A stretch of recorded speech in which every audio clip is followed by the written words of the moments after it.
Marso 3, umaga'y dahan-dahan gumigising.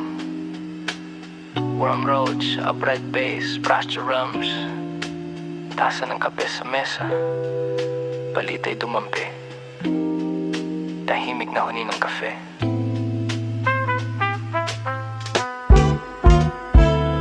Ngayong araw, muling inaasikaso ng pamahalaan ang pagdating ni South Koreang President Lee Jae-myung para sa state visit mula Marso 3 hanggang 4 upang palakasin ang ugnayan sa kalakalan, depensa at teknolohiya tulad ng AI at nuclear energy cooperation. Ito ay hindi basta itinerary, kundi konkretong hakbang sa mga oportunidad na nagpapakita ng ASEAN partnership at mas malawak na papel ng Pilipinas sa rehiyon.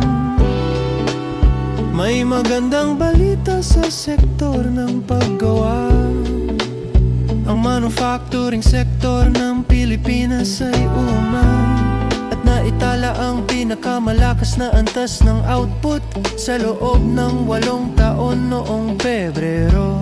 Ito ay dahil sa pagtaas ng mga bagong order na nagpalakas sa produksyon, bagamat ang pagtaas ng demand ay mas malaki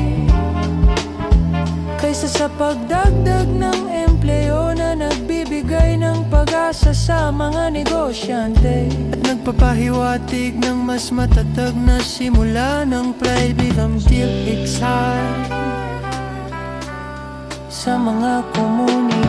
Ngayong araw, may tahimik na panalangin, pagmumuni-muni at sa loobin ng pasasalamat at pag-asa habang kinakaharap ng bansa ang mabigat na mga balita mula sa ekonomiya at global events. Ang oras sa simbahan at pagkakawanggawa ay paalala ng kapagatan ng puso na hindi nasusukat sa sigaw ng mikropono, kundi sa tahimik na gawa. Sa mundo ng palakasan, may mga local competitions na nagbibigay kulay sa umaga. Mula basketball sa barangay court hanggang track at field sa mga eskwelahan. Hindi ito headline sa international, ngunit nagbibigay buhay at inspirasyon sa mga kabataan na may pangarap at disiplina sa bawat laro.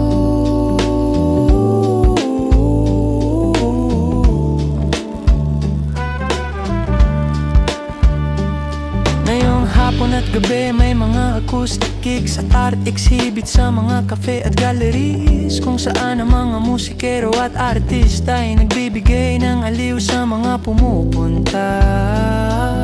Ito'y paalala ng kahalagahan ng sining bilang kaluluwa ng komunidad na nagbibigay hinga sa araw-araw. Ayon sa Pag-asa, easterlies pa rin ang umiiral at naghahatid ng isolated rain at thunderstorms sa ilang bahagi ng Luzon at Visayas, habang ang ibang lugar ay maaliwalas. Walang bagyo sa Philippine Area of Responsibility at ang panahon ay parang jazz rhythm. Minsan ambon, minsan tahimik at patuloy na umiikot sa hinga ng umaga. Ngayong gabi, narito ang winning numbers. Top 19, tummy caught of time, K4258. May mga ngiting sumulpot sa kafe habang iniinom ang huling sip ng kape. Kape at balita, may lambing at daloy, hindi sigaw kundi pag-intindi sa pagitan ng nota at katahimikan. Humihingang bicyc na kape at balita, may lambing at daloy, hindi sigaw kundi pag-intindi sa pagitan ng nota at katahimikan. Humihinga ang bayan sa umaga.